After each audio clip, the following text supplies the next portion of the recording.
കൂട്ടുകാരെ, മക്കയിൽ നടന്ന ഒരു അത്ഭുതകരമായ സംഭവമാണിത്. ജോർദാനിലെ ബദറാൻ എന്ന ഒരു ചെറുപ്പക്കാരന്റെ കഥ.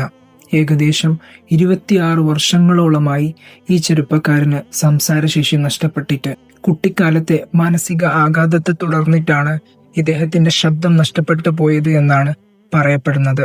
ഇപ്പോൾ സമൂഹ മാധ്യമങ്ങളിലൂടെ ഒരു വീഡിയോ പ്രചരിക്കുന്നുണ്ട്. വളരെയധികം വൈറലാണത്. ഒരു ചെറുപ്പക്കാരൻ പരിശുദ്ധമായ കഅബയുടെ അടുത്ത് നിന്നുകൊണ്ട് യാ അല്ലാഹ്, അൽഹംദുലില്ലാ, മാഷാ അല്ലാഹ് എന്നൊക്കെ പറഞ്ഞ് പൊട്ടിക്കരയുന്ന വീഡിയോ. അതിന്റെ പിന്നിൽ ഒരു വലിയ കഥയുണ്ട്. ജോർദാനിലെ ബദറാനിന്റെ ആ കഥ. 26 വർഷത്തോളമായി ബദറാൻ ഒരു വാക്ക് ഉരിയാടാൻ സാധിച്ചിരുന്നെങ്കിൽ എന്ന് വല്ലാതെ ആഗ്രഹിക്കുന്നു. എല്ലാ സങ്കടങ്ങളും വിഷമങ്ങളും മനസ്സിലൊതുക്കി അദ്ദേഹം കഴിയുകയായിരുന്നു. 2026 ജനുവരിയിലാണ് അദ്ദേഹം ആദ്യമായി ഉംറ നിർവഹിക്കാൻ വേണ്ടി പരിശുദ്ധമായ മക്കയിലേക്ക് കടന്നു വരുന്നത്.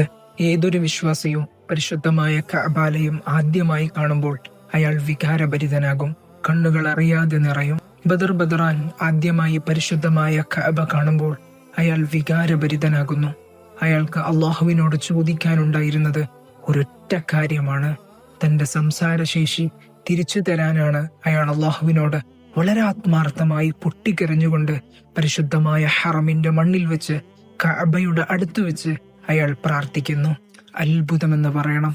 അല്ലാഹു സുബ്ഹാനഹു വ തആല പെട്ടെന്ന് തന്നെ ആ പ്രാർത്ഥനയ്ക്ക് ഉത്തരം നൽകുകയും അയാളുടെ സംസാരശേഷി തിരിച്ചു ലഭിക്കുകയും ചെയ്തു. അയാൾ യാ അല്ലാഹ്, അൽഹംദുലില്ലാ എന്നൊക്കെ പറഞ്ഞ് അള്ളാഹുവിനോട് പൊട്ടിക്കരഞ്ഞുകൊണ്ട് നന്ദി പറയുന്ന ആ വീഡിയോ ഇന്ന് സാമൂഹിക മാധ്യമങ്ങളിലൂടെ പ്രചരിക്കുന്നുണ്ട്. പരിശുദ്ധമായ ഖുർആനിൽ അള്ളാഹു തന്നെ പറഞ്ഞതാണ്, വഖാല റബ്ബുകും ഉദ്ഉനി അസ്തജിബ് ലക്കും, നിങ്ങൾ എന്നോട് പ്രാർത്ഥിക്കുക, ഞാൻ നിങ്ങൾക്ക് ഉത്തരം നൽകും. ചില ആളുകൾക്ക് അള്ളാഹു പ്രാർത്ഥിച്ച ഉടനെ തന്നെ ഉത്തരം ലഭിക്കും. എന്നാൽ നമ്മളിൽ പല ആളുകൾക്കുമുള്ളൊരു സംശയമാണ്, എത്ര ആത്മാർത്ഥമായി കരഞ്ഞു പ്രാർത്ഥിച്ചിട്ടും എന്തുകൊണ്ടാണ് എനിക്ക് ഉത്തരം ലഭിക്കാത്തതെന്ന്. ഞാൻ നിങ്ങളോടൊരു ചോദ്യം ചോദിക്കാം. നിങ്ങളുടെ അരികിൽ നിങ്ങൾ ഏറ്റവും സ്നേഹിക്കുന്ന ഒരു ചെറിയ കുട്ടി വന്നുകൊണ്ട് മൂർച്ചയുള്ള കത്തി എനിക്ക് തരുമോ എന്ന് ചോദിച്ചാൽ നിങ്ങൾ ആ മൂർച്ചയുള്ള കത്തി കുട്ടിക്ക് കൊടുക്കുമോ?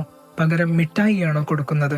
സ്നേഹമുള്ള ഏതൊരു പിതാവും മൂർച്ചയുള്ള കത്തിയല്ല കൊടുക്കുന്നത്, പകരം മിഠായിയാണ് കൊടുക്കുന്നത്. നമ്മൾ അള്ളാഹുവിനോട് എത്ര ആത്മാർത്ഥമായി ചോദിക്കുകയാണെങ്കിലും ആ കാര്യം നമുക്കതിപ്പോൾ ഹൈറാണോ ഷർറാണോ എന്ന് ഏറ്റവും നന്നായി അറിയുന്നവൻ അല്ലാഹു സുബ്ഹാനഹു വ തആലയാണ്. അതേ കാര്യം നിങ്ങൾക്ക് ഏറ്റവും ഉചിതമായ സമയത്ത് ഏറ്റവും നല്ല രീതിയിൽ അവൻ ചിലപ്പോൾ നിങ്ങൾക്ക് തന്നേക്കാം. അതല്ലെങ്കിൽ അതിനേക്കാൾ ഏറ്റവും ഹൈറായ കാര്യമായിരിക്കാം അവൻ നിങ്ങൾക്ക് നൽകുന്നത്. എപ്പോഴും ആ ശുഭാപ്തി വിശ്വാസത്തോടെ പ്രാർത്ഥനയോടെ നമ്മൾ ക്ഷമയോടെ അത് കാത്തിരിക്കുകയാണ് വേണ്ടത്.